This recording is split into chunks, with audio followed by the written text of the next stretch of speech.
മോള് ഇതുവരെ വീട്ടിൽ പോയില്ലേ? സ്കൂള് വിട്ടിട്ട് കൊറേ നേരമായല്ലോ. വണ്ടിയൊക്കെ പോയല്ലോ? ഇല്ല, പോയില്ല. കൊറേ നാളായി ഞാൻ ശ്രദ്ധിക്കുന്നു. ഇപ്പൊ കളിയില്ല, ചിരിയില്ല, ഒന്നുമില്ല. എപ്പോഴും ഒറ്റയ്ക്കിരിപ്പാ. എന്തു പറ്റി? എനിക്ക് വീട്ടിൽ പോകണം. എനിക്ക് വീട്ടിൽ വശത്തില്ല ടീച്ചർ.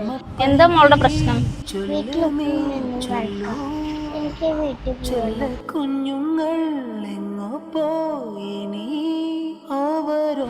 എന്താ വീട്ടിലുണ്ടായേ?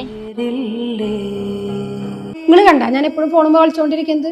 രാവിലെ പോയിട്ട് വൈകുന്നേരം കയറി വന്നിട്ട് തൊള്ളേ തോന്നിയതോടെ വിളിച്ചു പറയാൻ നിൽക്കണ്ട. നിങ്ങൾ എന്റെ കാര്യങ്ങൾ വല്ലതും അന്വേഷിക്കാറുണ്ടോ? നിന്റെ എന്ത് കാര്യം അന്വേഷിക്കാത്ത? നിനക്ക് എന്ത് കുറവായി വീട്ടിലുള്ളത്? പറ്റില്ലെങ്കിൽ ഇറങ്ങി പോയിക്കോ. നിന്റെ ഇഷ്ടത്തിന് നീ പോയി ജീവിച്ചോ. ഞാൻ ഇവിടെ നിൽക്കണില്ല, ഞാൻ പൂവന്നെയാണ്.